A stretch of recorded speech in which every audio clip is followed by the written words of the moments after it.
Radio La Voz de la Selva presenta Amazonía 21. Amigos de Amazonía 21, en esta oportunidad estamos en contacto telefónico con la bióloga Rosa Ventos, especialista en fauna de la ONG WCS, para hablar sobre un tema que es preocupación de todos y que ha puesto en agenda el problema tras esta presencia del zorrito Run Run. ¿Se acuerdan ustedes? Perfecto, ahí está, el tráfico de fauna silvestre. Bióloga Rosa Ventos, gracias por atender a Amazonía 21. ¿Qué tal? ¿Cómo estás? Buenas tardes y muchísimas gracias por la invitación. A nombre de WCS, les agradezco mucho por poner en relieve un tema como este, ¿no? Tan importante, el tráfico de fauna silvestre. Esto es un problema que ya tiene décadas en el país y que lamentablemente cuando ocurre un hecho tan mediático como el del zorrito Run Run, nuevamente las cámaras, la mirada, la atención van al corazón, nada más y nada menos que de la capital de la República, a pocos metros del Congreso, a unas cuadras del Palacio de Gobierno, donde se comercializa lamentablemente especies de todas las regiones allí ante la vista y paciencia de todo el mundo, ¿no? Uh-huh.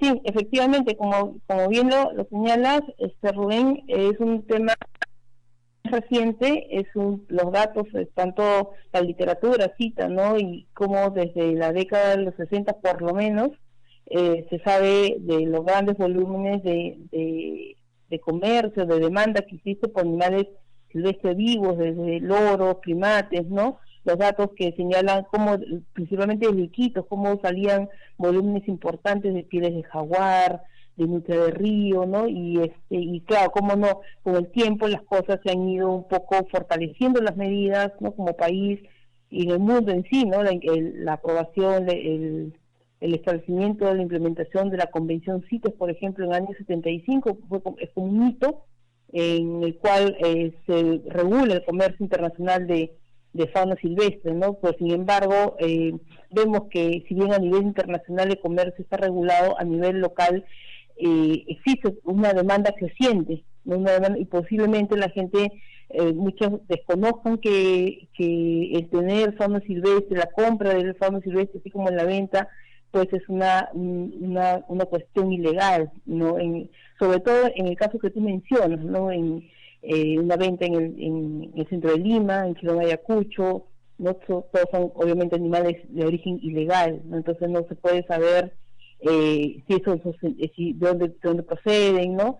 Y efectivamente este puesto de venta existe pues décadas, ¿no? Yo creo que todos los que tenemos esa razón sabemos que animales silvestres se mencionan en Ayacucho, ¿no? Entonces ojalá que las autoridades pues justo con motivo de este caso, bueno, más o menos reciente, ¿no? del zorrito Run Run, puedan tomar medidas, ¿no? adecuadas, pertinentes, como desde fortalecer el control de la venta de animales, ¿no? Inclusive cerrar algunos espacios también puede ser una opción, ¿no? Dependiendo la sanidad, la seguridad del espacio, de la condición de los animales, porque no solamente es ver el origen, la sostenibilidad, sino también el bienestar, ¿no? El bienestar de los animales. No hace mucho que el Perú tiene una normatividad muy clara respecto a lo que es atentados contra el bienestar animal, ¿no? Y eso también configura un delito. Entonces hay varios aspectos, ¿no? que tienen las autoridades que vigilar respecto a la fauna silvestre. El hecho de que especies desde la Amazonía, desde la parte andina, incluso regiones de la costa, se comercialicen en las grandes ciudades, es también una clara muestra de que la corrupción también está en este rubro, diríamos, del tráfico de fauna silvestre, porque, a ver, para que llegue un loro, para que llegue un primate, desde la selva peruana hasta la ciudad de Lima, tiene que pasar por una serie de controles y cuesta creer de que nadie se pueda fijar en este tráfico terrible que se da con especies de nuestra fauna, ¿no? Sí, exactamente, y eso pues, bueno, se atribuye a factores como desde el desconocimiento, pero no debemos de tomar en cuenta eso, ¿no? Que la omisión también es corrupción, ¿no? O sea, el hecho de desconocer las normas que se aplican, de que una autoridad o no aplique sus funciones que corresponden de control durante el trayecto, porque son recorridos, como tú mencionas, bastante largos, ¿no? Desde la Amazonía, de sitios de desmainas que lleguen hasta Lima. Imagínate la distancia que he tenido que recorrer, ¿no? Entonces, y no es posible que tantos kilómetros ninguna autoridad se haya percatado que se están trasladando animales silvestres, ¿no? Y casos tenemos bastantes que han sucedido, ¿no? Desde ranas del lago Titicaca que llegan a Lima, imagínate el recorrido, o especies aves del noroeste que llegan hasta Puno. Entonces vemos que el flujo, ¿no?, de tránsito de animales es dinámico, es intenso, pasan controles, pasan carreteras, rutas fluviales, ¿no?, terrestres, y las autoridades o muchas veces desconocen que pueden observar, pero desconocen que eso es ilegal, o desconocen que eso está regulado, ¿no? Porque puede ser que también por ahí que sea un embarque legal, digámoslo, pero tiene que tener ciertos documentos también, ¿no? Entonces, muchas veces nos ha tocado durante el trabajo que hemos desarrollado conocer que las autoridades descubren prácticamente, ¿no?, que hay muchas cuestiones ilegales y que han tenido oportunidad de conocer, de ver, sin reconocer que era un evento ilegal lo que tenían ante sus ojos, ¿no? Desde ese trabajo que realizas, Rosa Ventos, y con la ONG WCS, con toda esa experiencia, ¿dónde estaría fallando o qué estaría ocurriendo en el país? Porque en mi parecer y mi opinión es que ahí hay una serie de frentes que habría que atacar. Uno, que esta cadena de control que no está funcionando, que se hace de la vista gorda.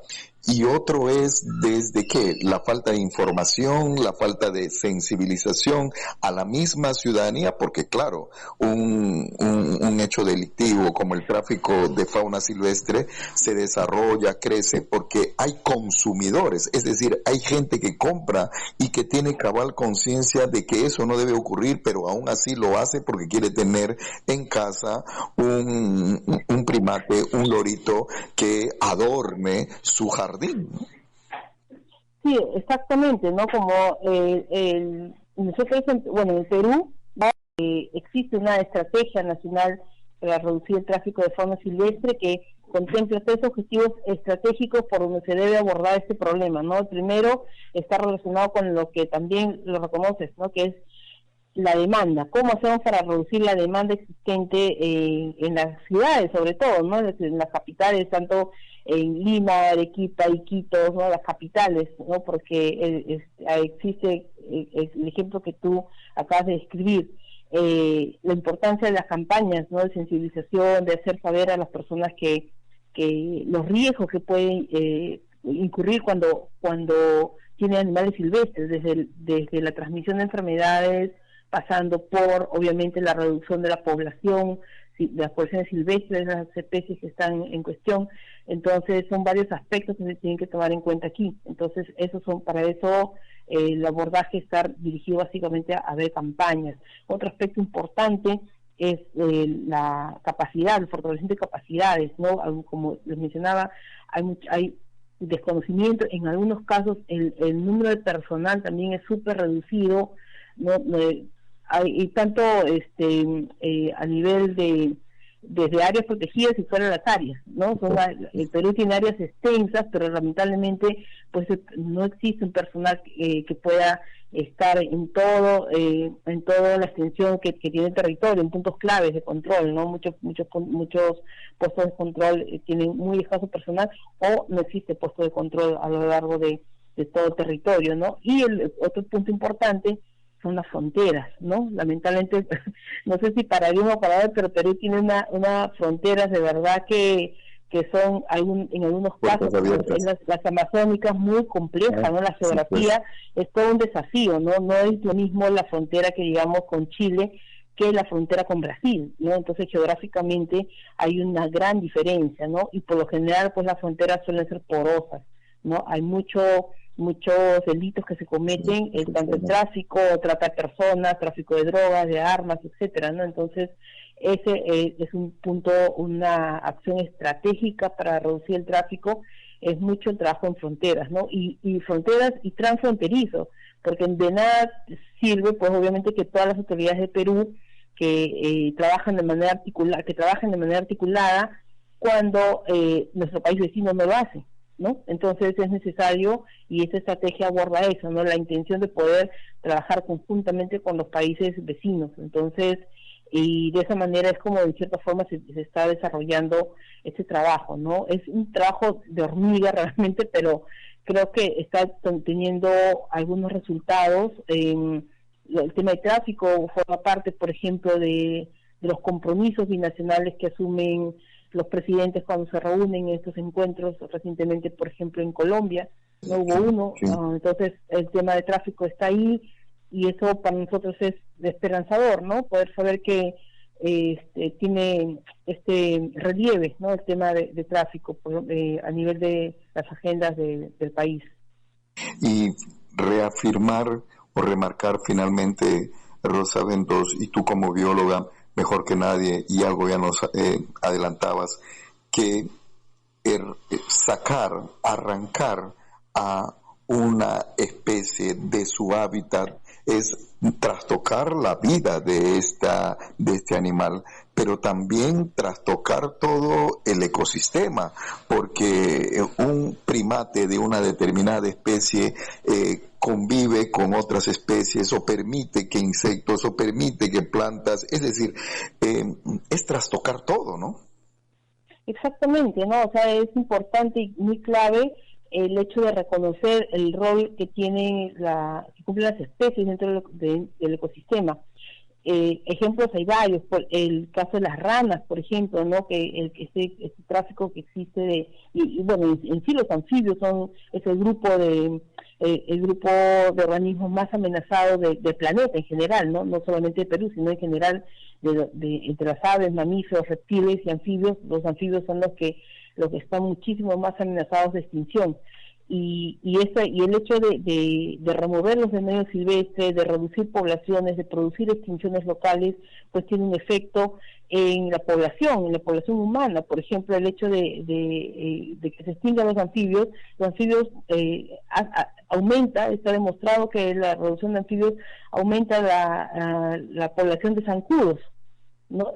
Zancudos que transmiten enfermedades, ¿no? Entonces al final, a menor población de anfibios, mayor caso de malaria, ¿no? Entonces ahí porque se descompensa, ¿no es cierto? El sistema se descompensa en desequilibrio, y quien nos afecta directamente en este caso somos los humanos, ¿no? Entonces esos aspectos creo que es importante tomar en cuenta cuando uno a veces tiene la idea de adquirir fauna silvestre, tanto para diferentes fines, no solamente para el caso de tener mascotas. Existen desde demanda por pieles, demanda incluso para la industria biomédica. O sea, hay una gran variedad de usos que se le da a fauna silvestre, ¿no? Entonces, muchas veces sin pensar en que el hecho de demandar animales de origen silvestre, pues tiene una repercusión, ¿no? Y sin ir muy lejos, ¿no? El hecho, la situación en la que nos encontramos actualmente, todos guardaditos en nuestras casas, hay un factor bien fuerte vinculado pues al origen de la enfermedad, ¿no? Relacionado justamente con animales silvestres que podrían haber estado contagiados son poseedores, ¿no? de coronavirus, y que han sido pues vendidos en mercados, ¿no? Entonces en los mercados, cuando se venden animales, se mezclan especies, no solamente se mezclan individuos, ¿no? De otras especies, sino también hay un intercambio ahí de virus y bacterias, porque obviamente todos los organismos tienen una flora y una fauna bacteriana pues propia, ¿no? de ellos. Entonces ese intercambio es lo que hace que broten muchas veces del estrés, el hacinamiento, disminuye el sistema inmune de los organismos y pues brotan ese tipo de enfermedades. Entonces, y ya sabemos que una gran cantidad de enfermedades transmisibles, como el 60% de enfermedades transmisibles, han sido provenientes de los animales, pues, ¿no? Y es el hecho del contacto que tenemos nosotros con los animales, ¿no? Los animales no vienen a nosotros, ¿no? Somos nosotros los humanos quienes buscamos el tener animales silvestres vivos en casa, ¿no? Le mandamos pieles o caparazones, ¿no? Para tener adornos en la casa, etcétera, ¿no? Sí. Rosa Ventos, le agradezco muchísimo la posibilidad que nos ha brindado de conversar con usted y de informarnos de toda la experiencia que realiza en la ONG WSS en torno a esto del tráfico de fauna silvestre, la investigación y el trabajo importante, reitero. Muy amable, gracias por haber conversado con Amazonía 21. Muchísimas gracias y bueno, me despido con un fuerte abrazo, deseándoles que bueno, este año recién está empezando, pienso, pero está un poco agitado, pero les deseo lo mejor, muchos éxitos para ustedes y el programa. De igual manera, muy amable. Gracias. Estás escuchando Amazonía 21.